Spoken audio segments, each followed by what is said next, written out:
لله رب العالمين والصلاة والسلام على أشرف الأنبياء والمرسلين محمد وعلى آله وأصحابه أجمعين ومن تبعهم بإحسان إلى يوم الدين. أما بعد، ابھی چند روز قبل ایک مفتی صاحب مفتی طارق مسعود صاحب حفظہ اللہ کا ایک ویڈیو ہمارے ایک بھائی نے ہمارے پاس بھیجا تھا سوال جواب کے گروپ میں. چونکہ میں سفر میں تھا تو جب واپس آیا کتاب میرے سامنے بہشتی زیور نہیں تھی. میں نے اس کا جواب دیا تھا، لیکن ضرورت محسوس ہوئی اور احباب کا مطالبہ بھی کہ ویڈیو کی شکل میں جواب دیا جائے تاکہ جو بات کہی جائے وہ قاعدے سے ذہن نشین ہو جائے اور مفتی صاحب نے جو غلط بیانی کی ہے وہ بھی واضح ہو جائے. بہشتی زیور آج میرے سامنے ہے. مفتی صاحب اپنے کلپ میں فرماتے ہیں، سنیے ذرا کیا کہتے ہیں.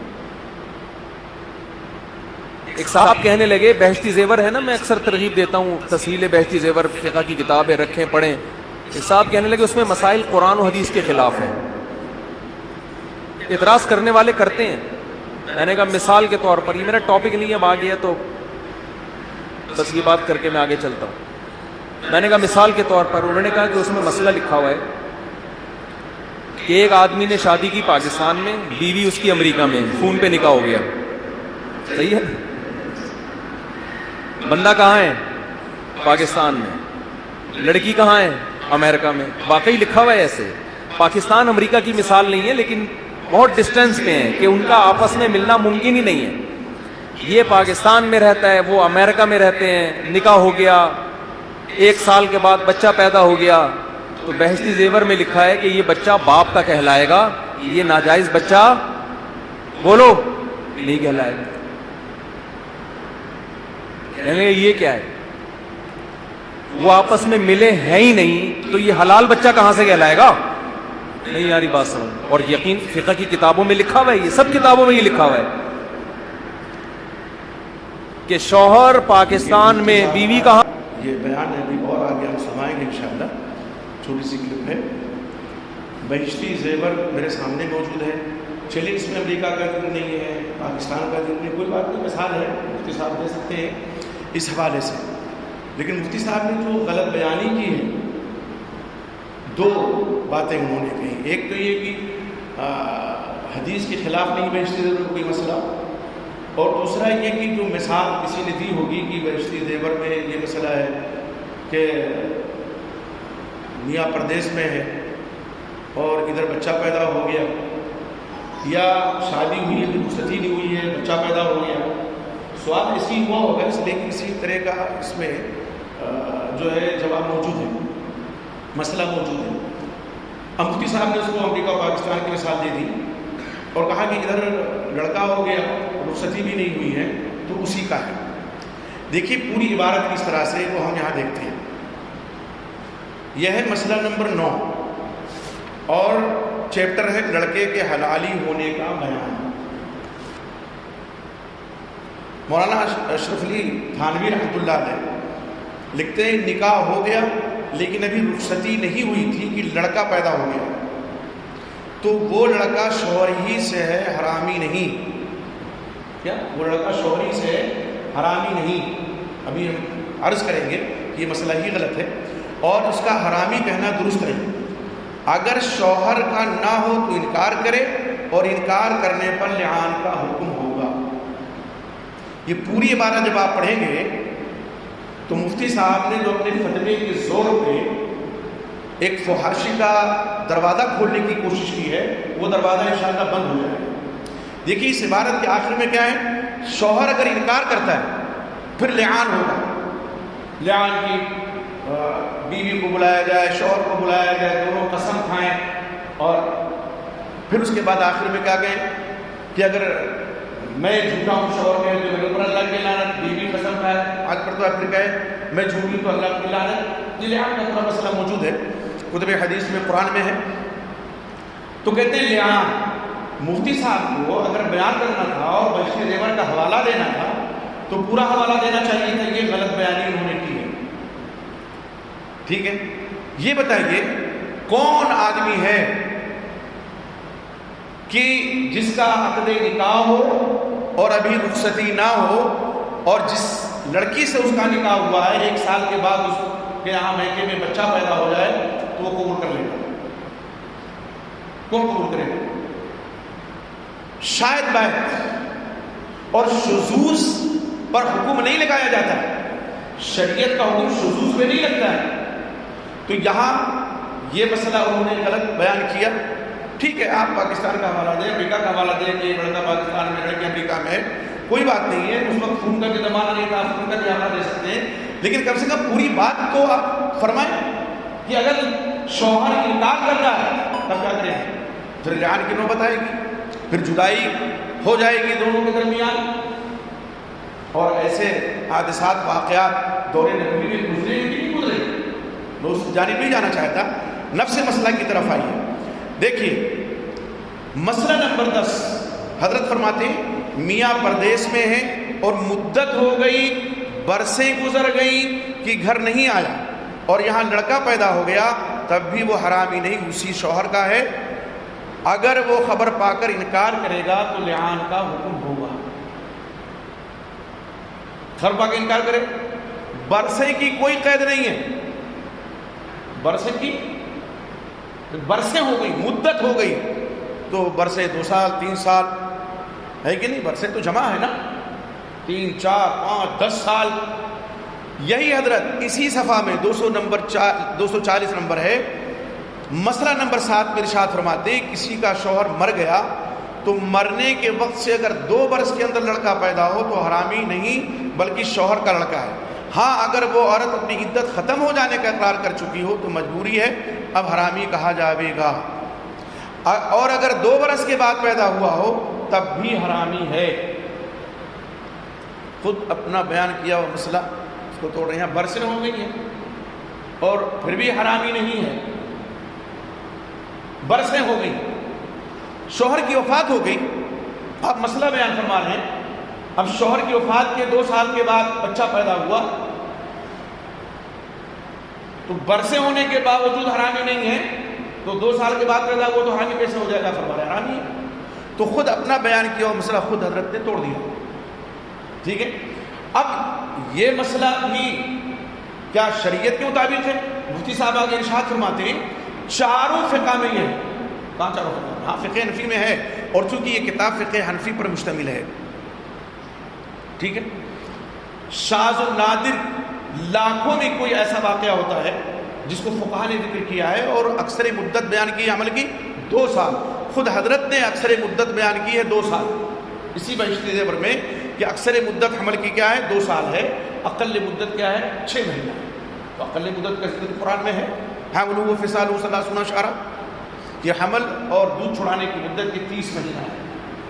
دوسری کہ اللہ تعالیٰ ارشاد فرماتے ہیں والوالدات یرضعن اولادهن حولین کاملین لمن اراد منکم الرضاعہ، یعنی مائیں جو ہے وہ اپنی اولاد کو دودھ پلائیں گی 2 مکمل سال، حولین کاملین، تو 2 سال 24 مہینہ ہوا. اور وہاں یہ ہے کہ حمل کی مدت، دودھ چھڑانے کی مدت کتنی ہے 30 مہینہ ہے، تو 24 مہینہ یہ ہو گیا، اور 6 مہینہ جو اقل مدت ہے. تب کسی کی شادی کے 6 مہینے 7 مہینے کے بعد بچہ پیدا ہو، بے شک وہ حلالی ہے، وہ حرامی نہیں کہا جائے گا. قرآن کی آیت اس پر دلیل ہے. لیکن برسیں کہاں ہیں؟ مدت کہاں ہے؟ ہاں بعض ایسے واقعات ہیں کتب تاریخ میں کہ 2 سال کے بعد بچے کی ولادت ہوئی ہے. ٹھیک ہے، کسی کمی کی وجہ سے رحم مادر میں نطفہ بروقت نہیں پہنچ سکا، دیر سے پہنچا، یا کوئی اور خرابی آئی، اب وہ تو اندر کا حال اللہ ہی جانتا ہے. تو فقہا نے اسی لیے 2 سال کی مدت رکھی ہے، بعض لوگوں نے کچھ زیادہ کر دی ہے، لیکن برسے کی تو کوئی حد ہی نہیں ہے. تو اس لیے یہ مسئلہ یقیناً شریعت کے خلاف ہے، اس میں کوئی دو رائے نہیں ہے. حضرت کا بیان کیا مسئلہ مفتی صاحب نے اسی کے حوالے سے غلط بیانی کی. اگر آگے جو عبارت حکیم الامت صاحب جن کو کہا جاتا ہے رحمۃ اللہ علیہ، انہوں نے جو نقل کی عبارت وہ ذکر کر دیتے تو ظاہر ہے کہ ذہن میں کوئی خرجان نہیں رہ جاتے. مفتی صاحب کا یہ فتویٰ یقیناً اگر مارکیٹ میں آ جائے، وہ اکثر ان کا تقیہ کلام ہے کہ ادھر لڑکا مارکیٹ میں آ گیا، تو اگر مفتی صاحب کا یہ فتویٰ مارکیٹ میں آ جائے تب کیا ہوگا؟ تب باقاعدہ لڑائی ہوگی. لڑکی کے گھر والے کہیں گے نہیں شادی ہو گئی تو تمہارا ہی ہے، اور لڑکا کہے گا کہ ہمارا نہیں ہے، پھر عدالت میں جائیں گے. تو کہاں سے فیصلہ ہوگا؟ قرآن حدیث کے مطابق تو ہوگا. قرآن میں کہاں ہے؟ حدیث میں کہاں ہے؟ ٹھیک ہے لعان کا ذکر ہے وہاں پہ، لعان ہو اگر وہ انکار کرتا ہے تو اس طرح سے فحاشی کا چور دروازہ ہی نہیں بلکہ چوپٹ گیٹ کھول دینا ہے. پھر تو کسی پر کوئی عیب ہی نہیں لگا سکتا ہے، نہ لگ سکتا ہے.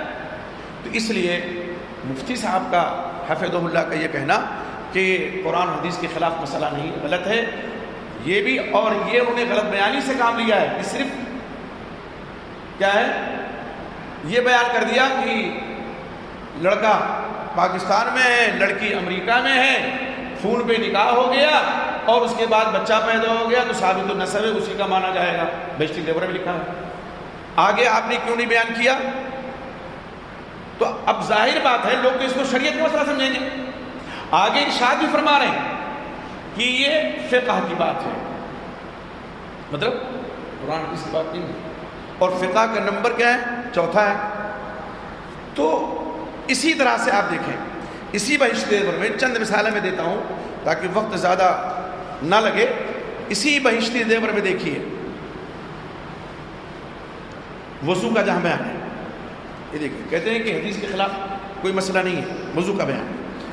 مسئلہ نمبر 4 ہے، خود مولانا اشرف علی تھانوی رحمۃ اللہ علیہ لکھتے ہیں سنت یہی ہے کہ اس طرح سے وضو کرے جس طرح سے ہم نے اوپر بیان کیا ہے، اس طرح سے وضو کرے جس طرح ہم نے اوپر بیان کیا، یعنی وہ سنت کے مطابق ترتیب ہے جس میں. اور اگر کوئی الٹا وضو کرے کہ پہلے پاؤں دھو ڈالے اور پھر مسح کرے، پھر دونوں ہاتھ دھوے، پھر منہ دھو ڈالے، یا اور کسی طرح الٹ پلٹ کر کے وضو کرے تو بھی وضو ہو جاتا ہے، لیکن سنت کے موافق وضو نہیں ہوتا اور گناہ کا خوف ہے. مسئلہ بیان کیا، خود بیان فرما رہے ہیں کہ سنت کے مطابق نہیں ہوتا. یہ ہم تو نہیں کہہ رہے ہیں، خود حکیم الامت صاحب فرما رہے ہیں کہ سنت کے مطابق نہیں، حدیث کے مطابق نہیں ہے. اور آپ وکیل صفائی بن کر کے کہہ رہے ہیں کہ اگر کسی نے اعتراض کر دیا کہ حدیث کے خلاف مسئلہ ہے تو آپ کہہ رہے ہیں کہ نہیں صاحب. اور مثال میں اگر کسی نے وہ بیان کر دیا یہی ثابت النسب ہے کہ نہیں ہے تو آپ نے اسی پر سارا زور صرف کر دیا. اور بھی تو دیکھیے پوری بہشتی دیور آپ نے پڑھی ہوگی تو کم سے کم یہ دیکھیے خود حکیم الامت صاحب فرما رہے ہیں کہ لیکن سنت کے موافق وضو نہیں ہوتا اور گناہ کا خوف ہے. آئیے ذرا دیکھتے ہیں سنت اللہ کے نبی صلی اللہ علیہ وسلم کس طرح سے وضو کرتے تھے. قرآن مجید میں باقاعدہ وضو کی ترتیب کا ذکر ہے. قرآن میں اللہ تعالیٰ سورہ مائدہ میں فرماتے ہیں یا ایھا الذین آمنوا اذا قمتم الی الصلاۃ فاغسلوا وجوہکم وایدیکم الی المرافق وامسحوا برؤوسکم وارجلکم الی الکعبین. ایمان والو جب تم نماز کے لیے کھڑے ہو اپنے چہروں کو دھلو، اپنے ہاتھوں کو دھلو کہاں تک؟ کوہنیوں تک. اپنے سروں کا مسح کرو اور اپنے پیروں کو دھلو گٹوں تک. یہ فرض ہے نا، ایسی سنت بھی ہے. یہ پہلے دائنا پھر بائیں یہ ہتھیلی، اس کا دھلنا فرض نہیں، لیکن جو قرآن میں ترتیب ہے. اور سنت جو ہے وہ سب جانتے ہیں کہ نبی صلی اللہ علیہ وسلم نے وضو کا طریقہ کیسے بیان کیا ہے کہ نہیں. اب یہ حضرت فرمانے اسی طرح کہتے ہیں مسئلہ نمبر 5 میں اگر بایاں پاؤں پہلے دھویا تب بھی وضو ہو گیا لیکن مستحب کے خلاف ہے.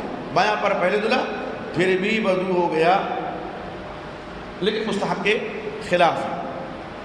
آپ دیکھیے علامہ ابن عثیمین رحمۃ اللہ غریق رحمت کرے ہوئے وہ فرماتے ہیں اگر جو ترتیب قرآن اور حدیث میں ہے وضو کی اس ترتیب سے کوئی وضو نہیں کرتا ہے تو جو نماز وضو نہیں اس کا ہوا اور جو نماز اس نے پڑھی کہتے صلاۃ لیست بصحیحۃ، اس کی نماز بھی صحیح نہیں ہوگی. لأن هذا الوضو ليس بصحیح، اس لیے کہ وضو کیا ہے؟ درست نہیں ہے. حیث بدا بمسح راسی قبل غسل یدیہ، اس لیے کہ سر کا مسح پہلے کر لیا دونوں ہاتھ دھلنے سے پہلے، تو الٹا پلٹا کیا نا.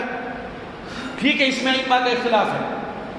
امام حنیفہ رحمۃ اللہ علیہ کہتے ہیں سنت مؤکدہ ہے ترتیب. کیا کہتے ہیں؟ امام شافعی، امام بن حنبل اہل حدیث کا مسلک ہے کہ فرض ہے ترتیب، بغیر ترتیب کے وضو نہیں، اور جب وضو نہیں تو پھر اس وضو سے نماز بھی نہیں ہوگی. یہ مسئلہ دیکھیے.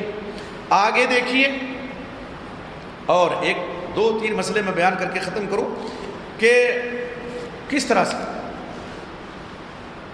شریعت کے خلاف مسئلہ ہے. نفاس کا بیان ہے. آدھے سے زیادہ بچہ نکل آیا لیکن ابھی پورا نہیں نکلا، درد ذیل میں عورت ہے، اس وقت جو خون آوے وہ بھی نفاس ہے، یعنی آدھے زیادہ اگر نکل آیا. اگر آدھے سے کم نکلا تھا اس وقت خون آیا تو وہ استحاضہ ہے. وہ کیا ہے؟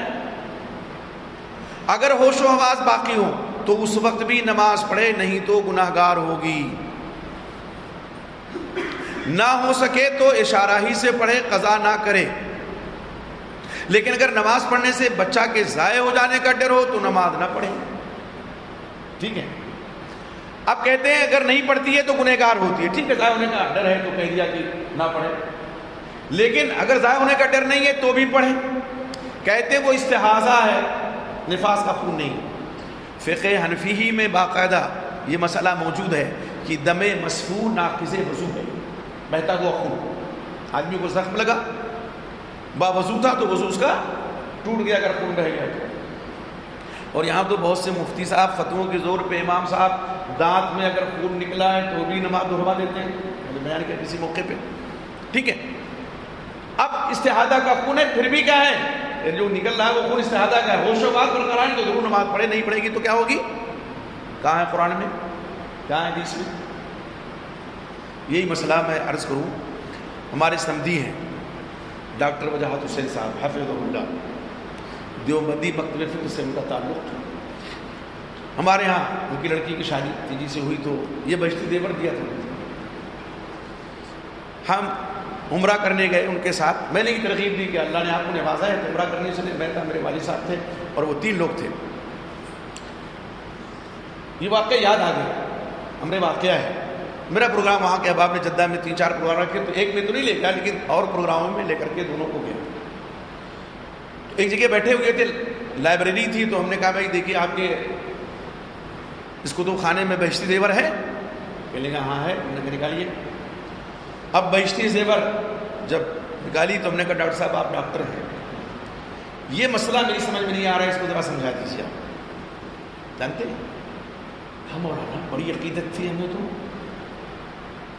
ارے یہ کتاب تو گھر میں رکھ لے کے لائے. میں واپس گیا، سب سے پہلے گھر سے باہر کروں گا اس کو نکال کر، سب سے پہلے گھر سے نکال کے اس کو باہر کروں گا. میں نے کہا نہیں، آپ گھر کے باہر نہ کیجیے گا، کتاب کام آئے گی، بعد میں کام آئے گی کتاب الحمدللہ. تو کہنے کی عورت لگتا ہے کہ مر کے زندہ ہوتی ہے. اور ماں کا جو مرتبہ بڑھا ہے باپ سے 3 درجہ، اس میں یہ بھی تو ہے. حمل کی مدت ہے، حمل کی تکلیف ہے، پھر درد ذیل کی تکلیف کا مسئلہ ہے، یہ ساری چیزیں ہیں. اب حضرت فرما رہے ہیں کہ ہوش و حواس برقرار ہو تو ضرور نماز پڑھے. ڈاکٹر صاحب نے کہا کہ اور یہ ہو کیسے سکتا ہے، اور خون تو نکلنا اگر چاہیے استحاضہ کا ہو. پھر وہ گھر آئے، میرے ساتھ گئے 2 لوگوں نے یہ افواہ اڑا دی، پورا گاؤں چونکہ دیوبندی ہے، کہ مولانا ان کو حدیث بنانے لگے.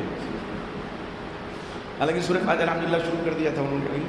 ہم نے رفع نظر پہ کبھی کوئی بات نہیں کہی ان سے. جو چیز ضروری تھی وہ کہنا. اللہ کو جزائے خیر عطا فرمایا، حج بھی کر لیا ہے، داڑھی بھی رکھ لی ہے. وہ واقعی بہت نیک گھرانہ بھی ہے، وہ خود نیک ہے، مسئلہ مسائل پوچھتے رہتے ہیں. تو اہل حدیثیت صرف رفع العین میں نہیں ہے، میں عرض کرنا چاہتا ہوں. اب گھر آئے تو انہی کے خاندان کے ایک داروغہ تھے، بڑے خاندان ہے، یہ ڈاکٹر سب داروغہ ہے، کچھ کاظم داروغہ انتقال کر گیا تھا مفرد فرمایا. آئے ڈاکٹر صاحب بتانے لگے کہ ایک دن آئے غصے میں، کہا ڈاکٹر میں نے سنا کہ تم حدیث ہو گئے. تو ڈاکٹر صاحب تو پہلے سے کہہ رہے میں کیوں نہ ہو جاؤں، یہ کتاب اتنی عقیدت سے ہم لوگ اپنی بیٹیوں کو دیتے ہیں اور رکھے ہوئے ہیں گھر میں، اس کو پڑھیے نا ذرا. تو پہلے ہمارے بھائی کے پاس فون کیا, انہوں نے میرے پاس فون کیا, تو میں نے کہا ایسا ہے نفاس کے بیان میں صفحات تو بدل جاتے ہیں, لیکن اتفاق تو صفحات میں ملے گئے. یہاں جو صفحہ ہے وہ صفحہ نمبر 73-74, لیکن وہ جو نسخہ ہمارے پاس تھا, جو گھر پہ تھا, جو ڈاکٹر صاحب کے پاس تھا, صفحہ 121 تھا. صفحہ میں نے بتایا یہاں سے دیکھ کر کے, اور کیا ہے نفاس کا بیان. پھر ڈاکٹر صاحب کا آدھے گھنٹے بعد فون آیا, کہا مولانا وہ بہشتی آئے تھے, بہشتی آئے تھے, ان کو کتاب دی ہے, دیکھتے ہیں کیا کرتے ہیں. دوبارہ ایک ہفتے کے بعد فون آیا, کہا مولانا آئے, بہت دماغ میں تعظیم دور ہوگا. کہنے لگے یار ڈاکٹر واقعی تو پھاڑ دینے کے لائق کتاب تھی کتاب, جو آخر میں بہت ایسی باتیں بیان کی گئی نا, جو عورت کیسے یہی کر رہے زی والا مسئلہ آدھا سے آدھا. بہرحال تو یہ کہاں ہے قرآن حدیث میں, یہ خلاف ہے کہ نہیں. اسی طرح سے آپ دیکھیے اور بھی ایک مسئلہ صفحہ نمبر 78 ہے, مسئلہ نمبر 26 ہے, اور یہ بیان ہے نجاست کے پاک کرنے کا. ہاتھ میں کوئی نجس چیز لگی تھی, اس کو کسی نے زبان سے 3 دفعہ چاٹ لیا. 3 دفعہ, ایک دفعہ نہیں, کئی دفعہ چاٹے, 3 دفعہ, تو بھی پاک ہو جائے گا. اور زبان کا کیا حال ہوگا؟ حضرت امام ابو حنیفہ رحمہ اللہ رحمۃ واسعہ یہ مسئلہ بیان کر سکتے ہیں. اسی لیے ہم کہتے ہیں کہ فقہ حنفی میں جو مسائل قال ابو حنیفہ عند ابی حنیفہ سے ہیں, ان کی سند آپ لے آئیے. بہت سے مسائل منسوب کیے گئے ہیں امام رحمۃ اللہ علیہ کی طرف, امام یوسف رحمۃ اللہ علیہ کی طرف, امام محمد بن حسن الشیبانی رحمۃ اللہ علیہ کی طرف, امام حنیفہ رحمۃ اللہ علیہ جیسا عالم انتہائی متقی پرہیزگار یہ مسئلہ بیان کر سکتے ہیں. لیکن صاحب ہے فقہ حنفی میں, تو آپ کہتے ہیں کہ 1300 سال پہلے صاحب 40 چیزیں مرتب کر دی گئی تھی. صاحب کہاں سے لاتے ہیں آپ؟ آگے لکھتے مگر چاٹنا قائل قدر, ویسے بھی کوئی نہیں چاٹتا, بھی ویسے بھی کوئی نہیں چاٹتا. یہ تو انسان کی فطرت کے بھی خلاف ہے نا, کہ گندگی یہاں لگی ہے تو چاٹ لے. آدمی تو ویسے بھی نہیں چاٹتا, آپ نے یہ مسئلہ کیوں بیان کیا, کیا ضرورت تھی؟ تو یہاں قرآن حدیث سب کے خلاف ہے. ایک مسئلہ اور سن لیجیے پھر بات کو ختم کریں. دیکھیے یہ وہی مسئلہ جو بیان کر چکے ہیں کہ برسیں ہو گئی, مدت ہو گئی, برسیں گزر گئیں کہ گھر نہیں آیا, اور یہاں لڑکا پیدا ہو گیا, تب بھی وہ حرامی نہیں. اسی شوہر کا البتہ وہ خبر پا کر انکار کرے گا تو لعان کا حکم ہوگا. مفتی صاحب حافظ اللہ سے بہت ادب کے ساتھ میں گزارش کروں گا کہ آپ یہ مسئلہ بیان کریں تو پورا بیان کریں گے, ورنہ یہ جو آپ کا فتویٰ آدھا ادھورا ہے, اگر مارکیٹ میں آ گیا تو عیاشیوں کا جب بازار گرم ہوگا تو کوئی کسی کو پکڑ نہیں سکتا ہے, کوئی کسی پر الزام تراشی نہیں کر سکتا ہے. دور رسالت میں بھی لعان ہوا کہ نہیں ہوا ہے, اور آیت لعان کی اتری کہ نہیں اتری. بیوی کہہ رہی ہے کہ نہیں تمہارا, یہ شوہر کہہ رہا ہے کہ میرا نہیں ہے. آپ پورا مسئلہ بیان کیجئے تاکہ لوگ ڈریں, تاکہ وہ لڑکیاں جو غلط کاری میں ملوث ہیں وہ ڈریں کہ شادی سے پہلے اگر رشتہ بنا لیا کسی سے تو لعان کے مرحلے سے گزرنا ہوگا, اور اللہ کی لعنت کے ڈوگرے برسیں گے. اور رخصتی نہیں ہوئی ہے, نکاح ہو گیا ہے, پھر بھی ریلیشن صرف کسی سے کر لیا, اور ادھر حمل ٹھہر گیا اور شوہر کا نہیں ہے, اور وہ انکار کرے, پھر لعان کی نوبت آئے گی, تب بھی لعنتوں کے ڈوگرے برسیں گے. تو لڑکی ڈرے گی کہ نہیں ڈرے گی, خوف زدہ ہوگی نہیں ہوگی؟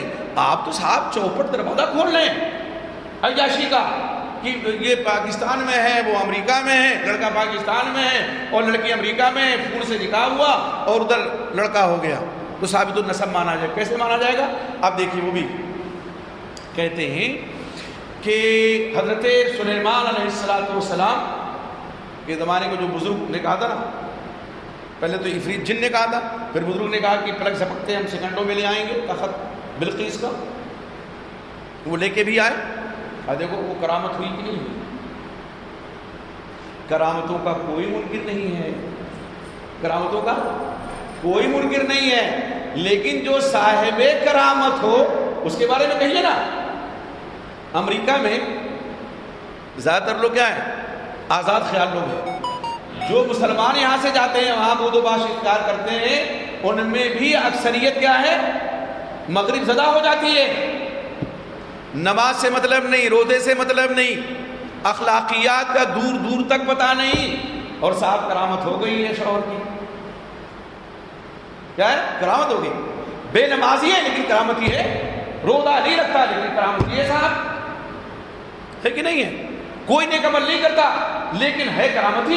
اس لیے کرامتی ہے کہ مفتی صاحب نے فتوے کے زور پہ کرامتی اس کو ثابت کر دیا ہے کہ وہ امریکہ میں ہے اور ادھر رخصتی نہیں ہوئی، فون سے نکاح ہوا اور لڑکا پیدا ہو گیا، چاہے 1 سال بعد ہو چاہے 2 سال بعد ہو، تو وہ اس کی کرامت ہے.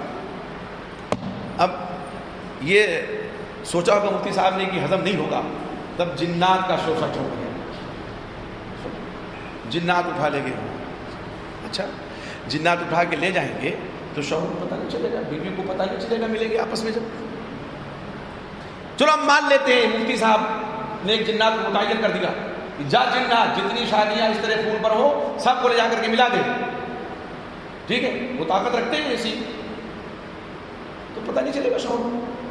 کاہے کو ایسا فتویٰ دے رہے ہیں بھائی؟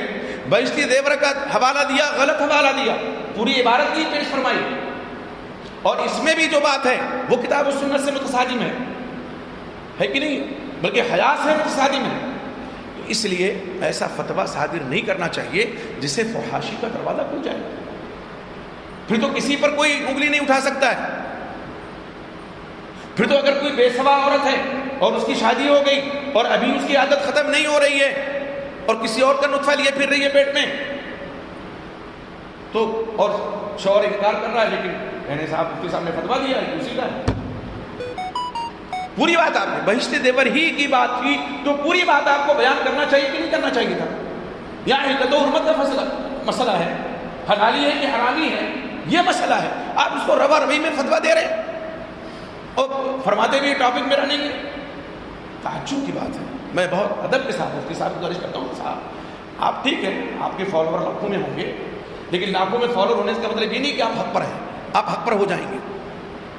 قرآن میں سورہ یوسف میں اللہ تعالیٰ فرماتے ہیں وَمَا يُؤْمِنُ أَكْثَرُهُم بِاللَّهِ إِلَّا وَهُم مُشْرِكُونَ، اکثر ایمان والے جو ایمان کا ادا کرتے ہیں وہ مشرک ہیں.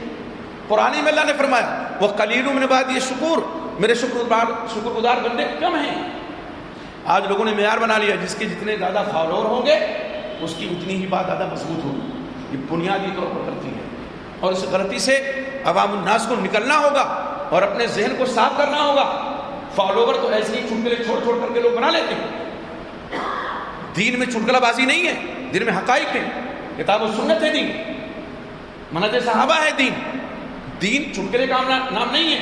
اس لیے یہ کچھ درد مندانہ باتیں تھیں جن کو عرض کرنا ضروری تھا، ورنہ لوگ تو پھر ایک بازار کھل جاتا فحاشی کا. اور واقعی یہ فتویٰ اگر مارکیٹ میں مفتی صاحب کا چل جائے، میں انہیں کے الفاظ میں کہہ رہا ہوں، تو فحاشی کا دروازہ کھل جائے گا.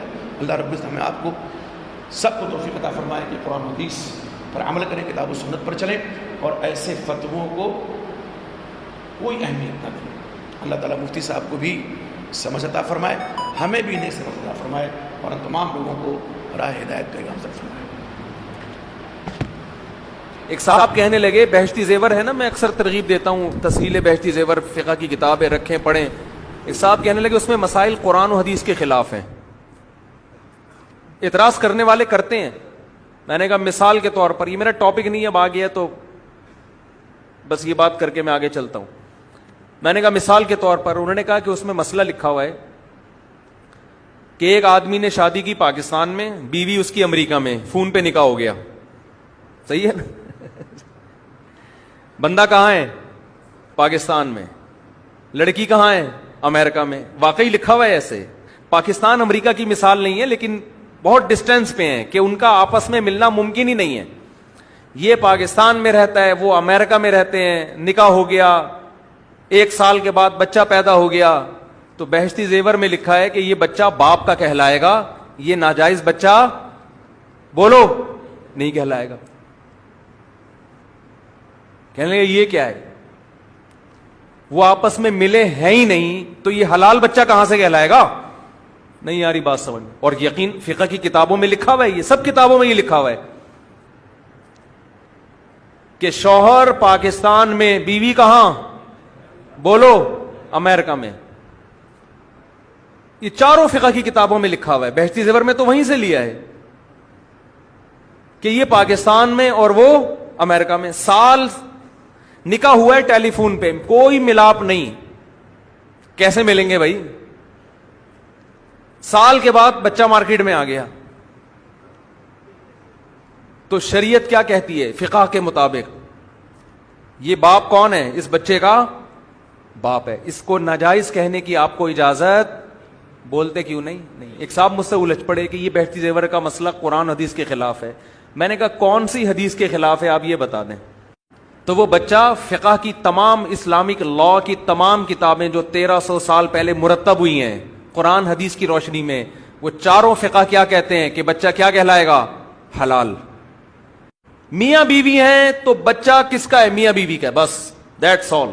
یہ لا ہے، چاہے عقل میں آئے نہ آئے. عقلی لحاظ سے ملنا ناممکن بھی ہو پھر بھی فقہا کہتے ہیں یہ تعویل کی جائے گی. ہو سکتا ہے کرامت کے طور پہ مل گئے ہوں، جیسے سلیمان علیہ السلام کے دور میں وہ بزرگ سیکنڈوں کے اندر تخت اٹھا کے لے آئے تھے نا، تو عین ممکن ہے کوئی جن سیکنڈوں کے اندر اس کو وہاں لے گیا ہو. اگرچہ لوگ یہ باتیں سن کے ہنستے ہیں